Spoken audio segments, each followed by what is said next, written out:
All right, quick review of Article 1, the legislative branch. Remember, their primary function is to make the laws. We have a bicameral Congress. We have a Senate and House of Representatives. So here is kind of a breakdown.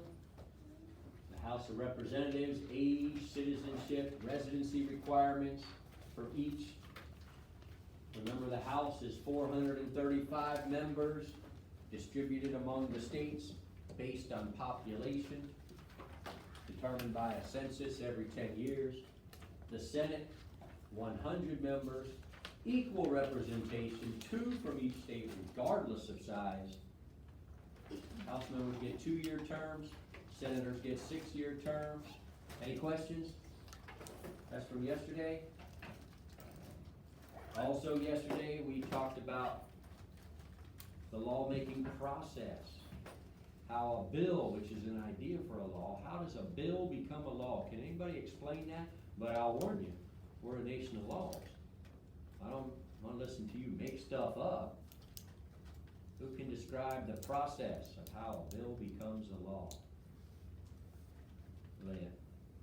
It goes through the House of Representatives. What do you mean it goes through it? Like,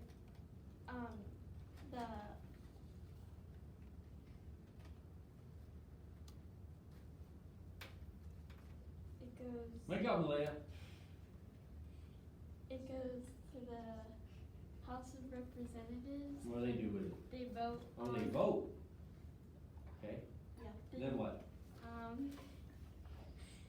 Then if they all say yes, then it goes They to all have to say yes?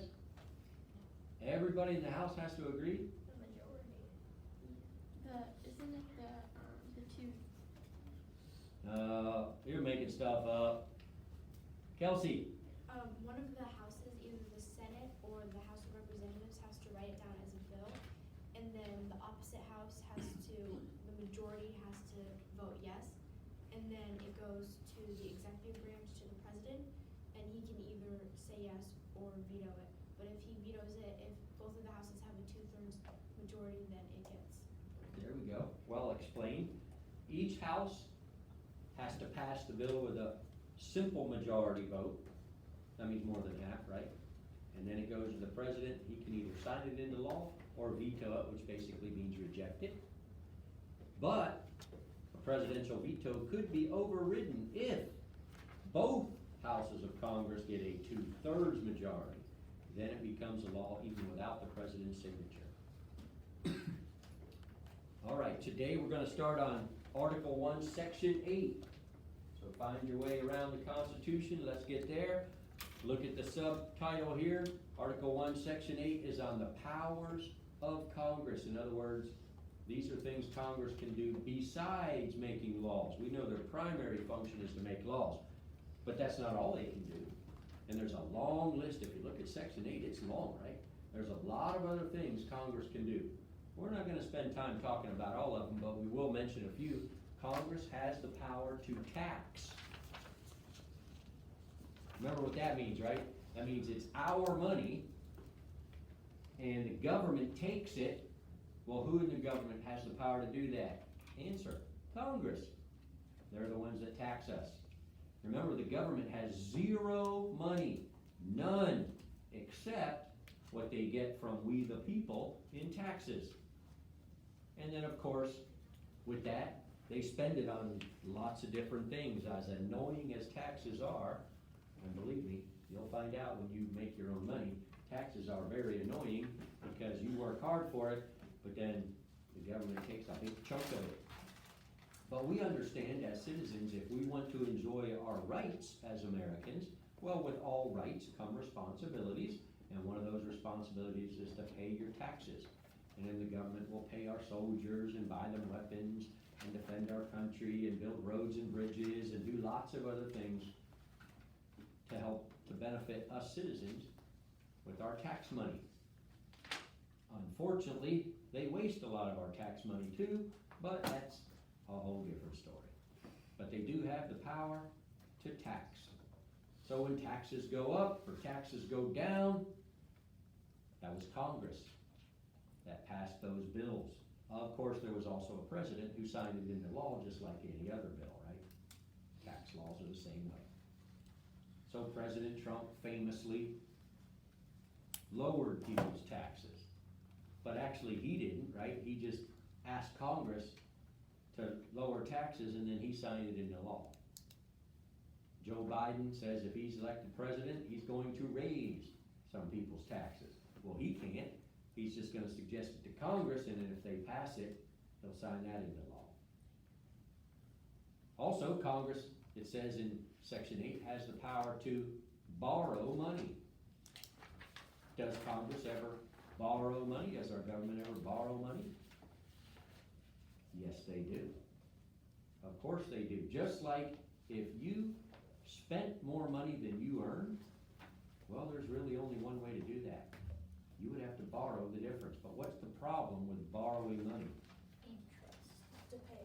You gotta pay it back, right? Not only that, but you gotta pay it back with interest. So if I were to borrow $1,000 from the bank, when I go to pay it back, I don't have to just pay 1,000, I have to pay 1,000 plus interest.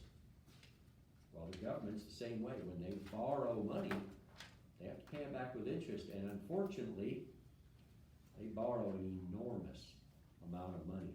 So just do an old-fashioned bar graph here, just so you have an idea, because remember, we like to talk about reality when we're learning the Constitution, right? Here's what's happening in reality.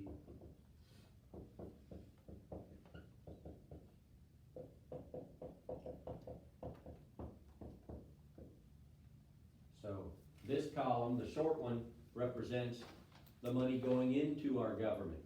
That's the taxes that we pay. Remember, they have zero money except what we pay them in taxes.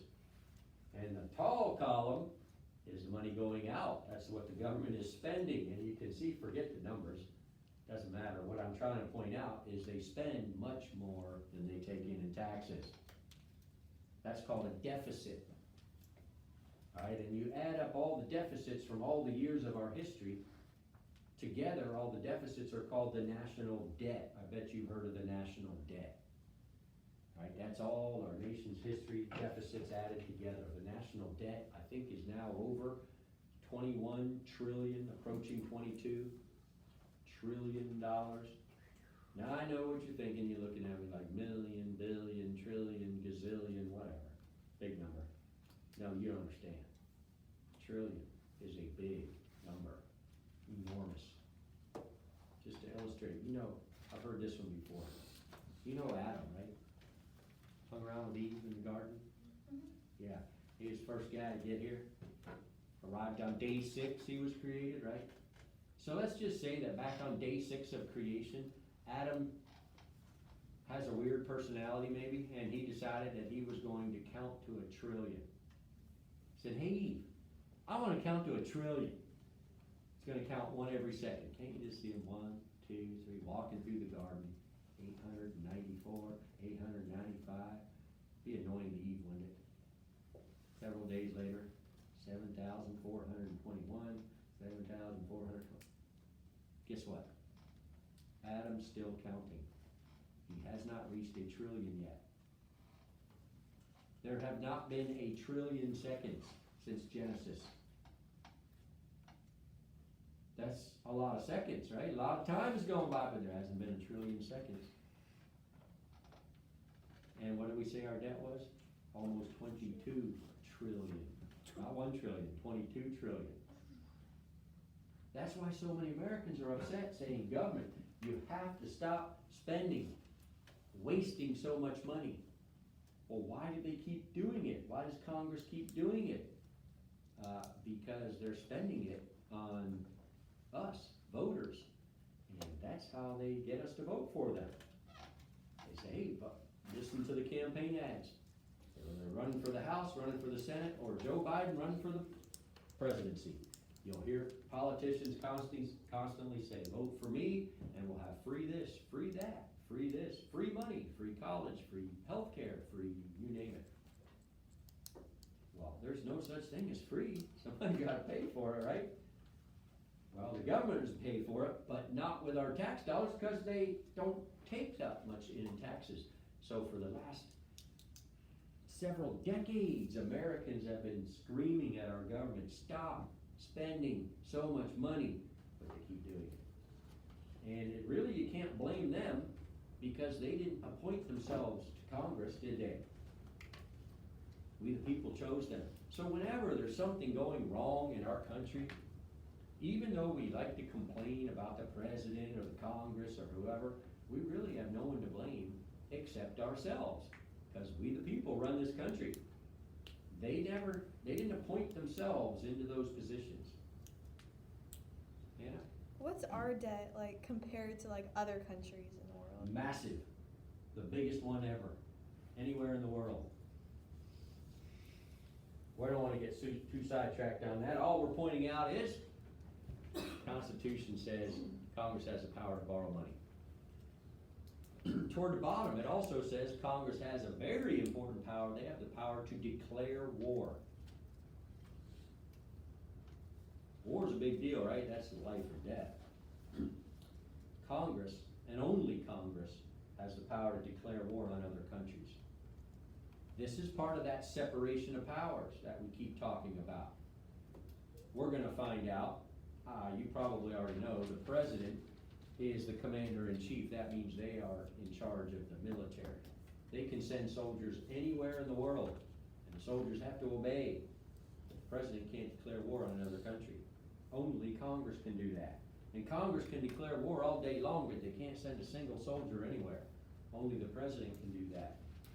We separate their power, system of checks and balances, because when it comes to matters like war, that's an enormous amount of power. We don't want one person or group of people to have all of that power. So the president commands the military, but only Congress can declare war, according to the Constitution. All right, I want everybody to look at a very famous part of the Constitution. The very end of Section 8 is called the Necessary and Proper Clause, because that clause has the words necessary and proper in it, but there's a nickname for that clause. I think it was one of the questions on your handout. What is the nickname for the Necessary and Proper Clause? Cassidy? The Elastic Clause, and that gets that name because we know elastic is stretchy, right? It expands. All right, well, the Necessary and Proper Clause, or the Elastic Clause of the Constitution, expands the power of the legislative branch of Congress. So here's kind of how it went down. Way back in 1787, at the Constitutional Convention, when they wrote the Constitution, they said, besides making laws, let's write down in Article 1 what else Congress can do. So they made the list. Well, they can tax, they can borrow money, they can declare war, blah, blah, blah. And then they said, you think we got everything? Well, we might have missed something, so let's add one more. Let's add one that says Congress can do anything they think they need to do. That's the Elastic Clause. Doesn't that give Congress an enormous amount of power? But, young Americans, don't be alarmed, because look what Section 9's about. Section 9 is the powers denied to Congress. So even though that Elastic Clause gives Congress an enormous amount of power to do anything they think needs to be done, they can't do anything they want. Because Section 9 says, here's a whole list of things they can't do. They can't do this, this, this, this. And even if they think it's necessary and proper, they still can't do what's listed in Section 9. And there's a bunch of legal terms in there, like writ of habeas corpus and bill of attainder and ex post facto law. All of that stuff just means things like this. The government cannot arrest you or me without a specific charge. There has to be a law in writing somewhere that they are accusing us of breaking that law. So in other words, the government cannot arrest me and say, hey, Mr. Kiefer, you're under arrest, handcuff me. And I say, for what? They can't answer, well, we don't know, we'll think of something. No. There has to be a specific charge. Now, we laugh at that because that's just common sense in America. You know you have to be charged with something if you're under arrest. But it's not that way in all countries. Some countries, when the government gets upset with one of their citizens, They just arrest them and then figure out what to charge them with later. That's tyranny, right? Well, Section 9 says our government can't do that. Also, they can't punish us until we've had a trial. So they say they do charge me. Mr. Kiefer, you're being charged with robbery. And they take me to jail, and then they say, now you're going to prison for 25 years. Wait, what do I get first? I get a trial, right? They can't punish me until I've had a trial, right? They also can't punish me for something that I did that was legal, that they made a law later to make it illegal. Dumb example. Let's say that skipping down the street is legal, and it's Tuesday, so I go skipping down the street. Did I commit any crimes? No. No. But then on Wednesday, the government makes skipping down the street illegal and make it a crime. So I don't do it anymore. But they come and arrest me because I did it on Tuesday. They can't do that, right? Because when I did it, it was legal. How was I supposed to know they were gonna make it illegal? Again, that seems silly to us as Americans, of course. But in some countries, they do that. They just make something against the law and then go arrest a bunch of people who did it before that. Just because they were upset with them. That's tyranny. Some of the things that Congress, our government, could never do, all listed right in Section 9 of the Constitution. Any questions on that? We're making progress here. Finally, Section 10, the last section of Article 1, is the powers denied to the states. All right, reminder, remember last week, we said that our government, we have a federal system. Not only do we divide the powers between 3 different branches, but we also divide the powers between different levels of government. Remember that? There's a U.S. government, a national government. The capital's in Washington, D.C. But there's also state governments, like the Florida state government, and our capital is in Tallahassee. Well, which level of government is responsible for different things? Well, here's where the Constitution starts to sort that out. In Article 1, Section 10. It gives a list of things that are not up to the state governments, but only up to the U.S. government. For example, states cannot enter into treaties with other countries. Remember, we defined a treaty. A treaty is a written agreement between two countries. So, the state of Florida could not make a treaty with the country of Iran. The U.S. government could, but not the state of Florida, right? The state of Florida cannot make their own money. There can't be Florida dollars with Mr. Kiefer's picture on them. As good as an idea as that would be. That would be unconstitutional. What are you laughing at, Malaya? I still think it's a good idea.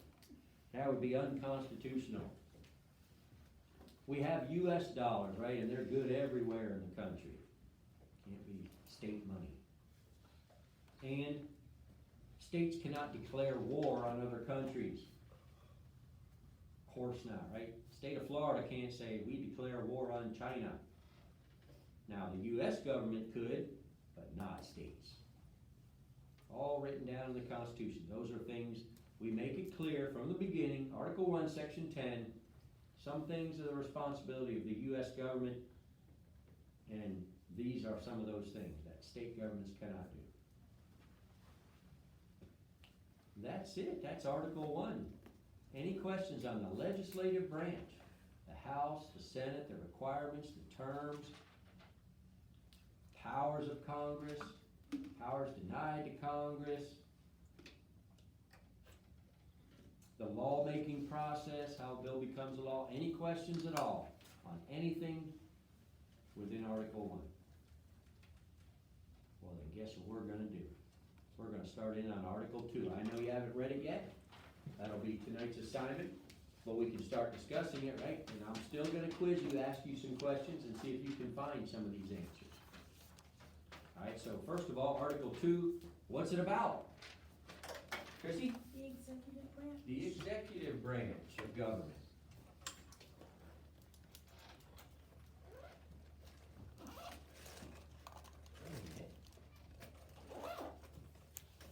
So what building is this? White House. Yeah, that's the White House.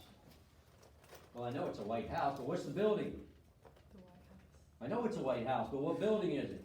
For the Yeah, president. it's the White House, right? There's lots of White Houses, but there's only one, the White House.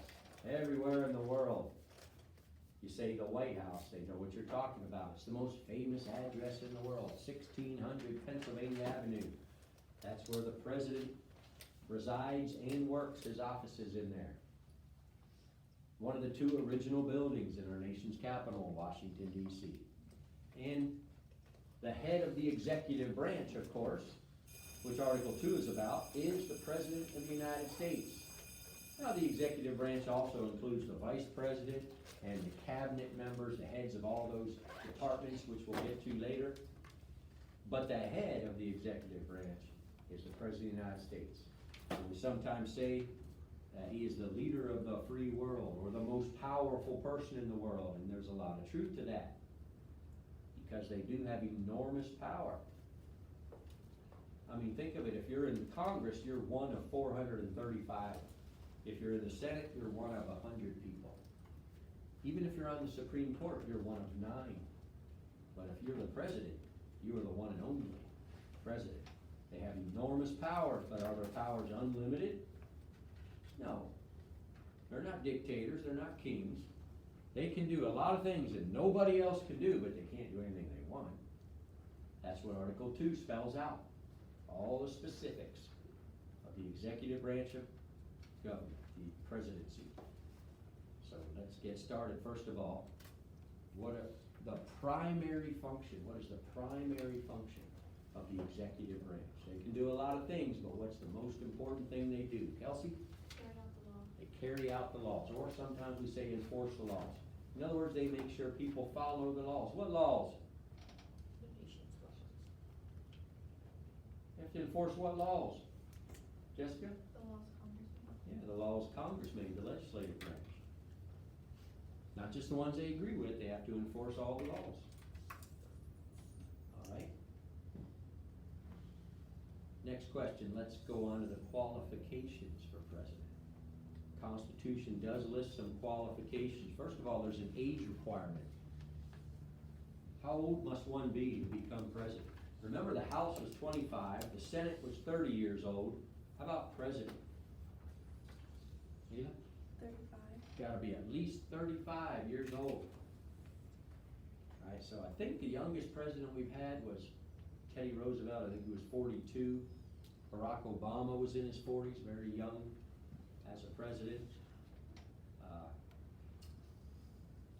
For a while, the record for the oldest man elected president was Ronald Reagan. He was 69. I think Donald Trump was 70, so he broke that record. If Joe Biden wins this year, he'll set a new record. He's 77, I believe. But you have to be at least 35. Alright, there is another unique citizenship requirement that only applies to the presidency. We've got to spend some time talking about this. Yeah, to be a House member, you have to be a citizen for 7 years. A Senate, you got to be a citizen for 9 years. But what is the unique citizenship requirement for president? Leah? You have to be a natural born citizen. You have to be a natural born U.S. citizen. Alright, so I gotta explain that. There are 2 ways to become an American citizen. I did not say there's 2 kinds of American citizens. A citizen is a citizen, period. It doesn't matter how you became one. All citizens are equal. Alright, there's no such thing as a second-class U.S. citizen. But what we are saying, excuse me, is there's 2 ways to become a U.S. citizen. You could be a natural-born citizen. More than likely, most of us in this room are natural-born citizens.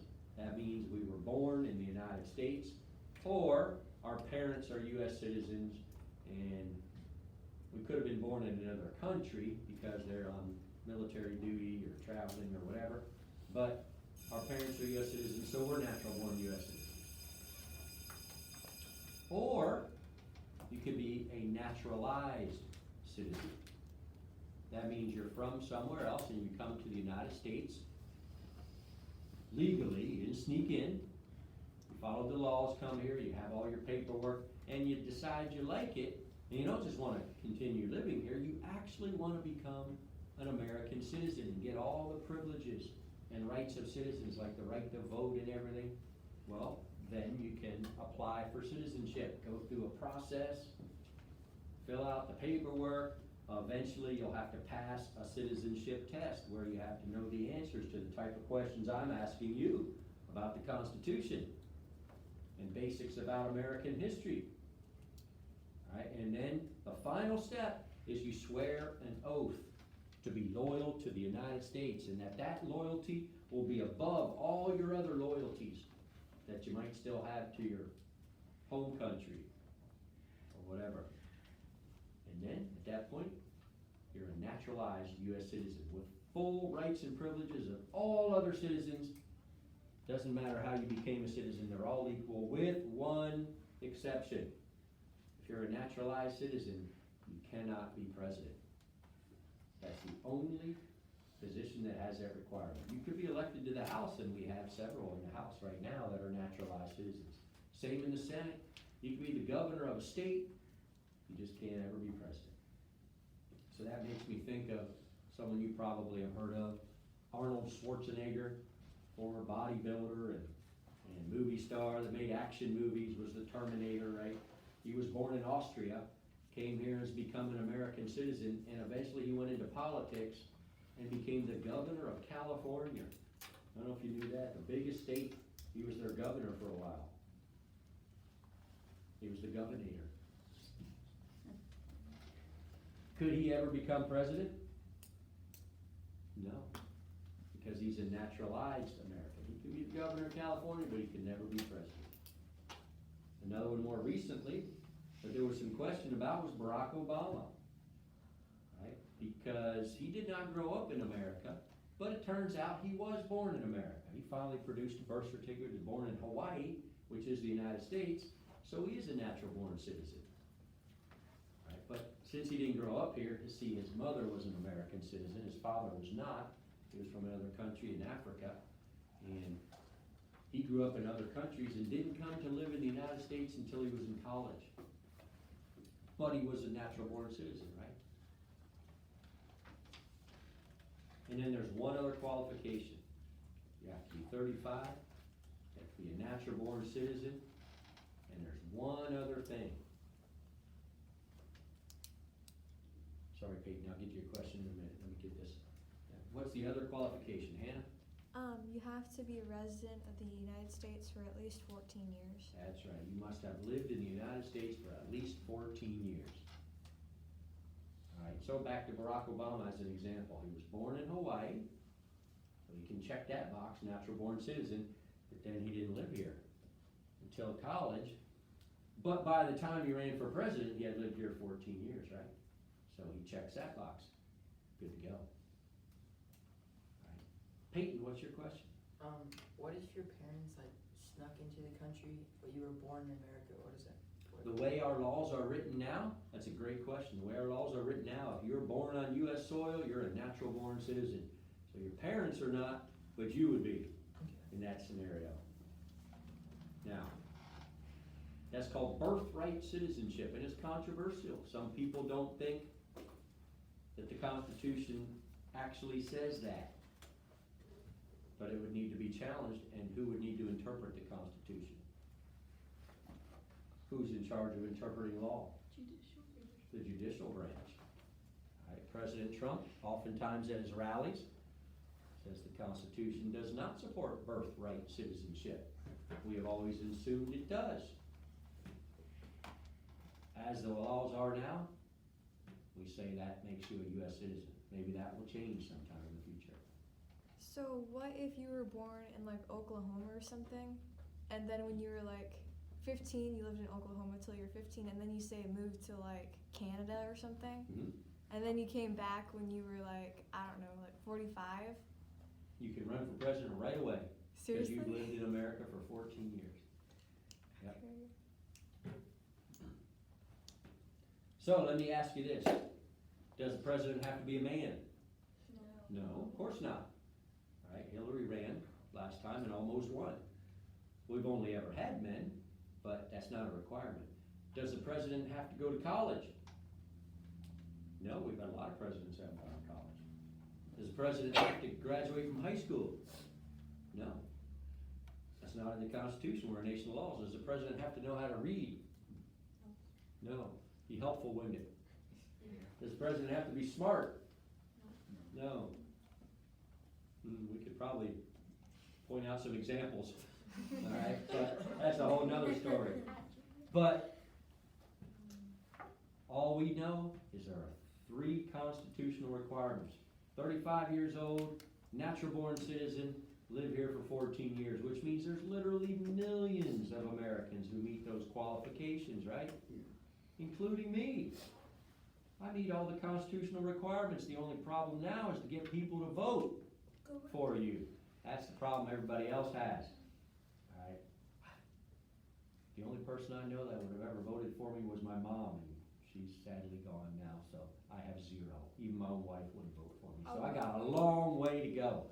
I really don't wanna be president, but I would love it if when I walked into a room, there would be a band somewhere that struck up playing Hail to the Chief. I think that would be really cool. I wish you guys would play Hail to the Chief when I walk into the classroom. And then I could have my fantasy become a reality. But I don't think I deserve that. That's just for the president, right? So, yeah, you don't have to be smart or anything. You just gotta get people to vote for you. And that's what we've narrowed down the field. From all those millions of people to Donald Trump and Joe Biden. We'll see who wins. Any questions on qualifications? Can like ex-convicts, can they still run for president too? Yep, according to the Constitution. All right, next question. Maybe you can look this up, or maybe you know it. How long is a term for the president? Remember, House is 2 years, Senate 6 years. What about a president? Jen? 4 years. Presidents get 4-year terms. That explains why Donald Trump, who won in 2016, doesn't just get to keep being president, not unless he wins in 2020, in 28 days on November 3rd, right? He has to, if he wants to stay president, he has to win again, because his term's gonna end.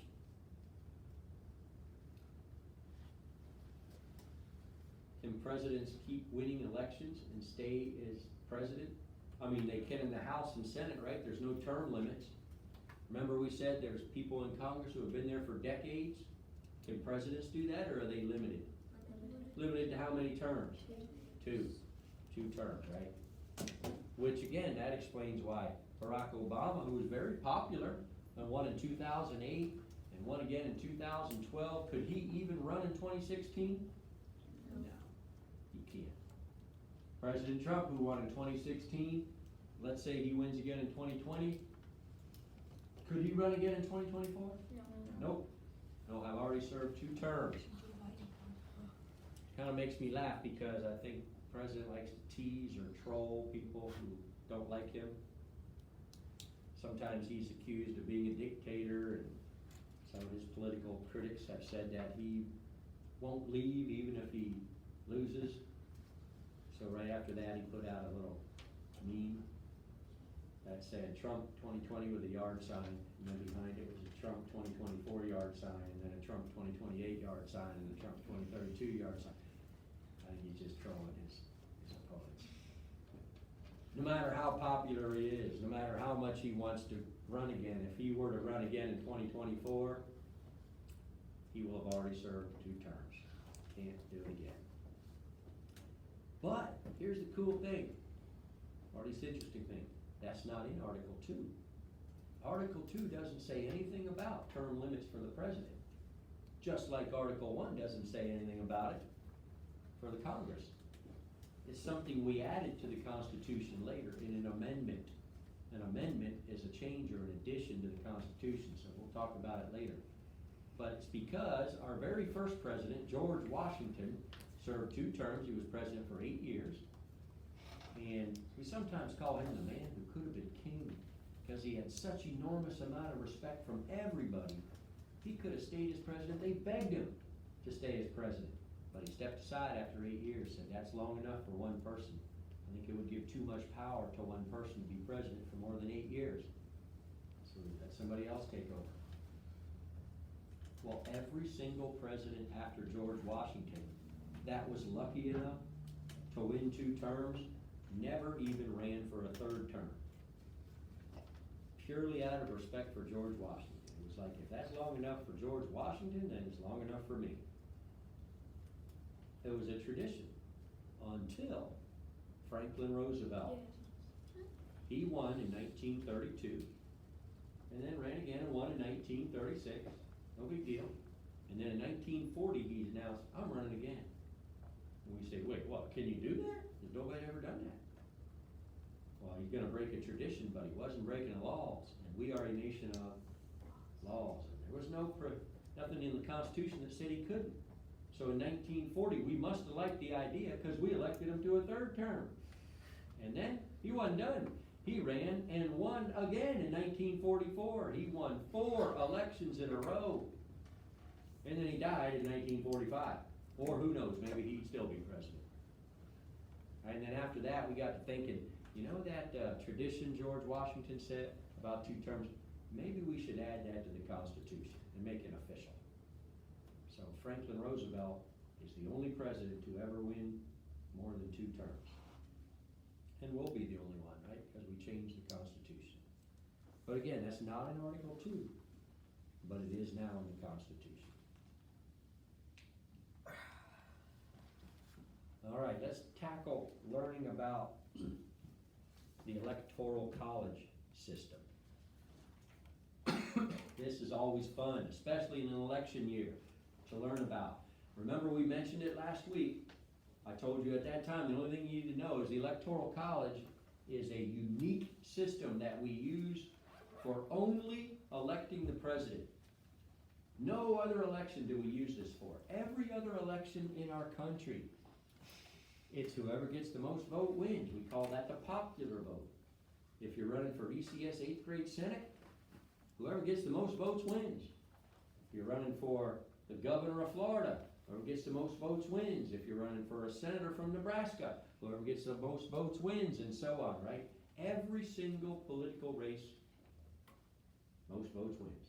That's not how we do president. Because, when you think about it, the race for president is the only political race where every American gets their say. Does every American get to vote for the ECS 8th grade Senate? No. Does every American get to vote for the Florida Senate race? No. No. Does every American get to vote for president? Yes. So we have a unique system for that. And it's not the popular vote. Doesn't matter who gets the most votes. It's who wins the Electoral College vote. So here's how that works. You ready? Buckle up. Here's how it works. Every single state has their very own presidential election.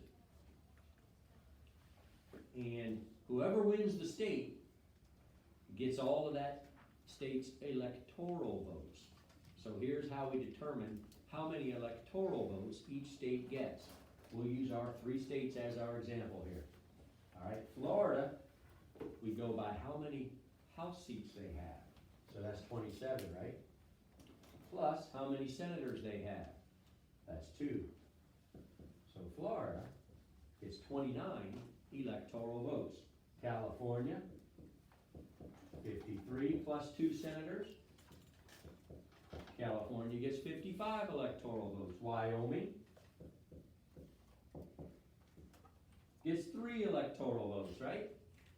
So the way it works is whoever wins the presidential election just in the state of Florida, Trump or Biden, will get 29 electoral votes. And it doesn't matter if you win Florida by 1 million votes or if you win Florida by 1 vote, it's winner take all.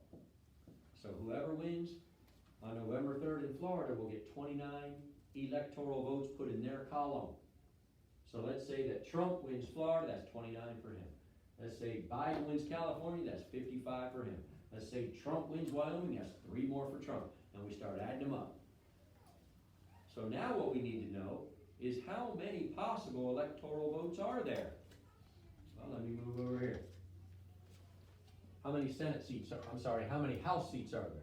435. 435. How many Senate seats are there? 100. 100.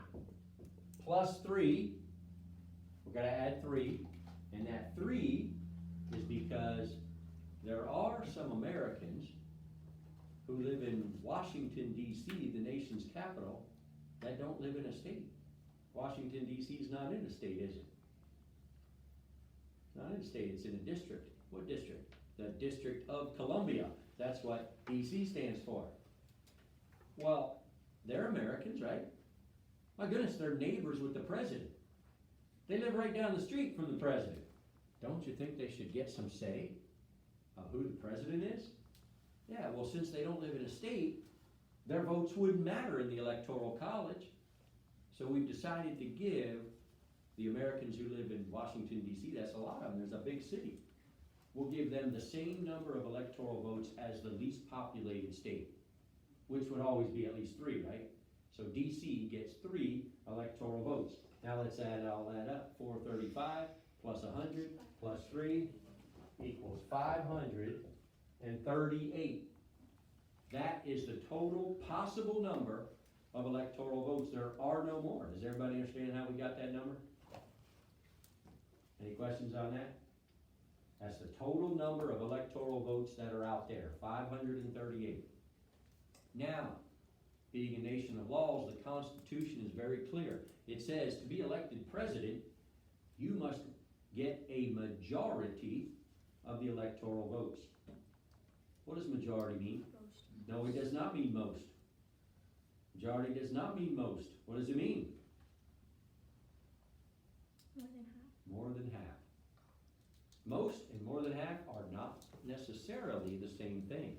Because what if there were 3 people who got electoral votes? One of them could have the most, but not have more than half, right? That's possible. So to be elected president, you must get not just the most, you must get a majority. So now we have to figure out, what is the majority of 538, or what is more than half of 538? So, 538 divided by 2 is 269. Well, more than 269 plus 1 is 270. 270 every single presidential election year. That is the magic number. All Americans know that. Actually, all Americans don't know that, but they should. But now you know that. So 28 days from now, on November 3rd, that's going to be the number everybody's talking about, 270, because once one candidate, Trump or Biden, gets to 270 electoral votes, they win. Why? Because there's only 268 left. They can't be beaten, they've got the majority, right? So that's how the Constitution's written. Again, to get electoral votes added into your column, you gotta win a state. You win the state, you get all that state's electoral votes, whether you win by a little or whether you win by a lot. Any questions on the Electoral College? Very unique system. The only election we use this for is a presidential election, because that's the only election where all of America gets to vote. So I'm going to show you the electoral map from our last presidential election in 2016. Now when you look at it, some of the states are colored red, some are colored blue. These aren't official colors of the parties, it's just something we use on elections to help us. If the Republican wins, we color the state red. If the Democrat wins, we color blue. So we call them red states, blue states, whatever. Okay? Never mind. Okay. So here's the map from last time, 2016.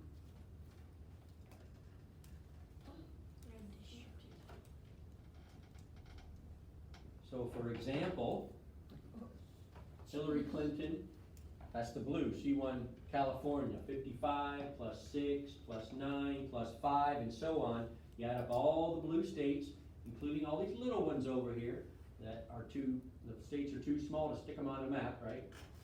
Add it all together, she got 232 electoral votes. You add up all the red states, Wyoming 3, Nebraska 5, Kansas 6, and so on. Add them all up, Donald Trump won 306 electoral votes. That's over 270, right? The 270 to win. So there you go. Donald Trump won the 2016 election very easily, right? When you go by the electoral college system. Peyton? Why is this state in the very top right colored red? All right, the state of Maine, good observation, Peyton. The state of Maine is striped, right? Remember I said in the beginning that every state gets to hold their very own presidential election, which means every state gets to make their own laws on presidential elections. And there's two states, Maine and I believe Nebraska, they don't do winner takes all. They do it by congressional district. Remember we talked about every state has lines drawn on the map making congressional districts. Maine goes by their congressional district. And there's 4 total electoral votes. Hillary won 2 of those districts and Trump won 2 of those districts, so they each got 2 electoral votes for Maine. Nebraska has 5 electoral votes. Trump happened to win all those districts, so he got all 5 of those, so that whole state's colored red. But every other state does it winner take all. Florida, you win it, you get 29. California, you win it, you get 55. It's just those 2, divide them up. Good question. Now, looking at this map, who won the most land mass? Trump, easily, right?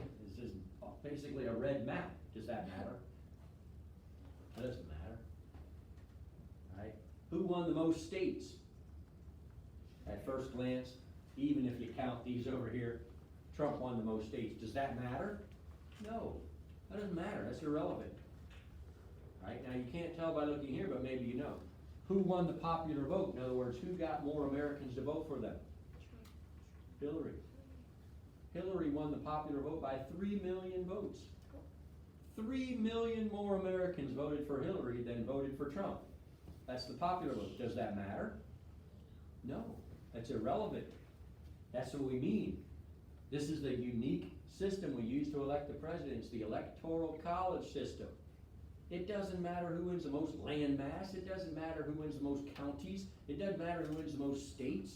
It doesn't matter who wins the most votes. All that matters is who gets the majority of the electoral votes. Why? Because we're a nation of laws, and that's what the Constitution says. Now, why did our founding fathers put that in there? There's some good answers to that. Because without that, it would be too easy for a really populated state to determine who the president's going to be. For example, California is very heavily Democrat, and Hillary won California by 5 million votes. She only won the whole country by 3 million, which means if you take out California, Trump won the rest of the country by 2 million. Do we want one crazy state, which California is a pretty crazy state? Do we want one state to determine who our president's going to be? That's not right. So our founding fathers saw ahead. And you know how on a map, cities are black dots? If you have a whole nation's map. Let's take the top 20 cities, all right, and put them black dots on there. We're Los Angeles and Chicago and New York City and Seattle and Minneapolis, whatever.